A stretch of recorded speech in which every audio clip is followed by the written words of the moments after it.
दीपिका सिंह, आप सभी का स्वागत है फिर से प्रजातंत्र टीवी में। आज हम बात करेंगे बिहार में चल रहे सियासी बवाल के बारे में। बिहार में लगातार सियासी बवाल चल रहा है। कभी बीजेपी यानी बीजेपी के नेतृत्व वाले एनडीए पार्टी को लेकर बवाल मचा रहता है, तो कभी इंडिया अलायंस के पार्टी को लेकर बवाल मचा रहता है।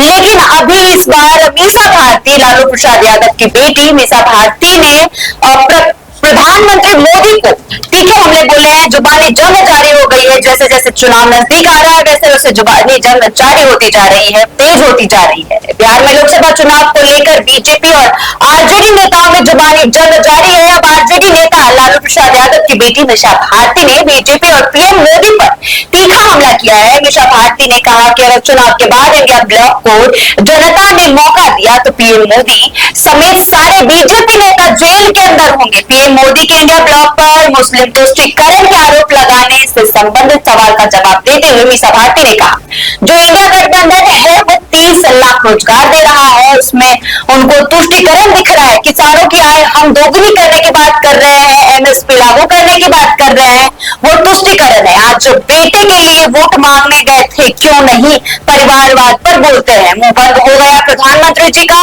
इलेक्टोरल बॉन्ड पर कौन जवाब देगा। राजद की राज्यसभा सांसद मीसा भारती ने आगे कहा, वो पीएम है यानी जब आते हैं वो हमारे परिवार पर आरोप लगाते हैं भ्रष्टाचार का।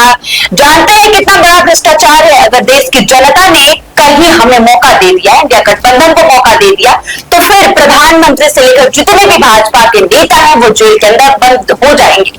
हम हिंदू और सनातनी हैं। इससे पहले मीसा भारती ने राम मंदिर के मुद्दे पर मीसा भारती ने कहा था कि हम भी हिंदू हैं, सनातनी हैं, समय निकालकर पूजा करने जाएंगे। अयोध्या का राम मंदिर कोई मोदी जी और बीजेपी का थोड़ी ना है।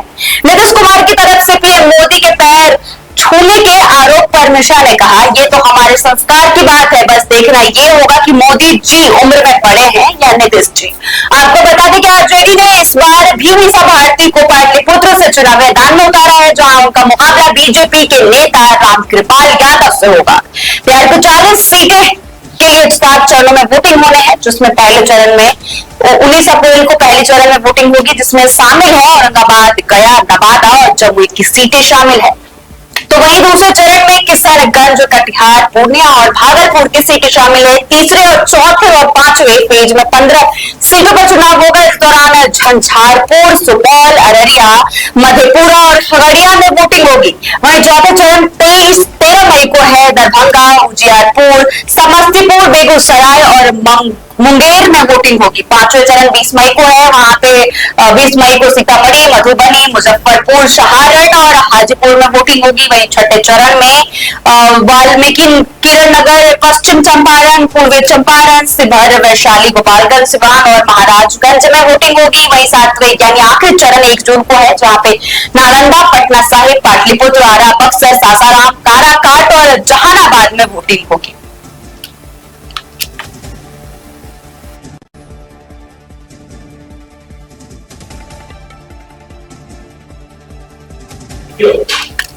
दिल्ली आबकारी नीति में हुआ कथित घोटाला। आम आदमी पार्टी के नेता समेत कई अन्य लोगों के लिए गले की फांस बन गया है। सीबीआई ने 11 अप्रैल को तेलंगाना के पूर्व मुख्यमंत्री के चंद्रशेखर राव की बेटी और बीआरएस नेता के कविता को गिरफ्तार कर लिया। इससे पहले उन्हें प्रवर्तन निर्देशालय यानी कि ईडी ने गिरफ्तार किया था, जिसके बाद से वो न्यायिक हिरासत में तिहाड़ जेल में बंद है। आम आदमी पार्टी के तो कई नेता जेल के अंदर है।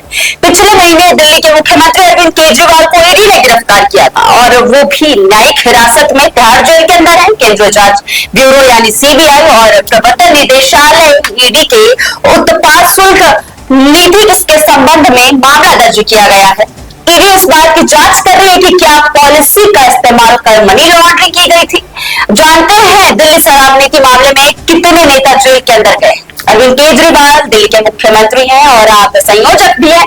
दिल्ली के सीएम और आप सुप्रीमो अरविंद केजरीवाल को पिछले महीने ही ईडी ने आधिकारिक आवास पर तलाशी के बाद गिरफ्तार कर लिया है। मामले की जांच कर रही एजेंसियों ने आरोप लगाया कि पार्टी के संचार प्रभारी विजय नायर दिल्ली सीएम की ओर से काम कर रहे थे कि कविता बीआरएस की एमएलसी तेलंगाना के पूर्व सीएम केसीआर की बेटी है और भारत राष्ट्र समिति बीआरएस एमएलसी की कविता को भी ईडी ने पिछले महीने ही अपने आवास से गिरफ्तार किया था कि कविता के घर पर ईडी और इनकम टैक्स डिपार्टमेंट ने छापा मारा था। ईडी ने आरोप लगाया कि कविता साउथ ग्रुप का हिस्सा थी और उन्होंने कथित तौर पर आम आदमी पार्टी के नेताओं को 100 करोड़ रुपए की रिश्वत दी थी। अब की कविता को मामले में सीबीआई ने भी गिरफ्तार कर लिया। संजय सिंह राज्यसभा सांसद आम आदमी पार्टी के राज्यसभा सांसद संजय सिंह को उनके दिल्ली स्थित आवास पर लंबी पूछताछ के बाद 4 अक्टूबर 2023 को गिरफ्तार किया गया था। मामले में उनकी गिरफ्तारी को भी महत्वपूर्ण बताया गया था। हालांकि संजय सिंह अभी जमानत पर जेल से बाहर आ गए हैं। उन पर केंद्रीय एजेंसी की ओर से दिल्ली उत्पाद शुल्क नीति में अनियमितताओं में प्रमुख सर्जिकल होने और कथित घोटाले के लिए रिश्वत लेने का आरोप लगाया गया था। मनीष सिसोदिया दिल्ली के पूर्व मुख्यमंत्री हैं, ये भी जेल के अंदर है। दिल्ली के पूर्व उप मुख्यमंत्री और अरविंद केजरीवाल के करीबी मनीष सिसोदिया को पहली बार 26 फरवरी 2023 को सीबीआई ने गिरफ्तार किया था।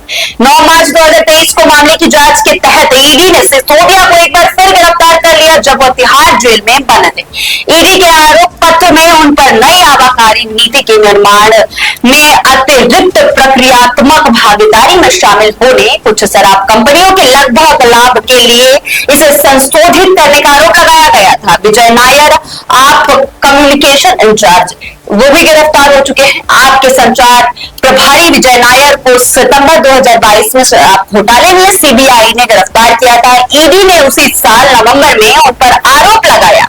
ईडी ने नायर पर साउथ ग्रुप का बिचौलिया होने का आरोप लगाया। इसके अलावा एजेंसी ने उन पर आपके गोवा विधानसभा अभियान के दौरान रिश्वत के रूप में मिले पैसों को वैध बनाने का आरोप लगाया है। लोगों के अलावा दिल्ली आबकारी नीति मामले में साउथ ग्रुप के सदस्य राघव मंगूडा जो एक गवाह बन चुके हैं। अकाली दल के पूर्व विधायक गौतम मल्होत्रा के बेटे बड्डी रिटेल के मालिक अमित अरोड़ा गवाह बने।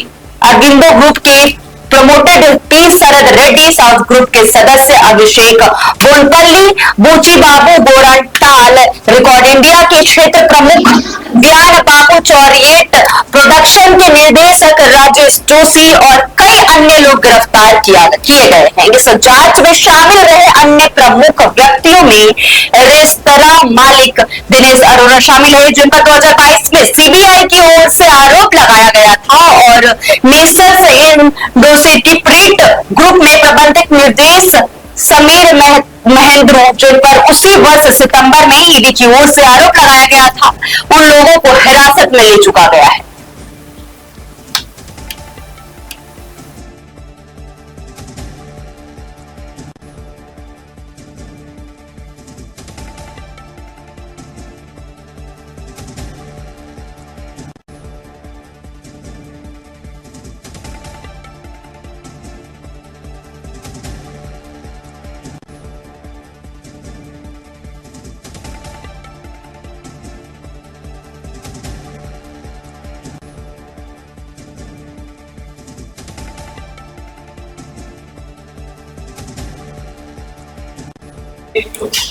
मिलते हैं एक छोटे से ब्रेक के बाद।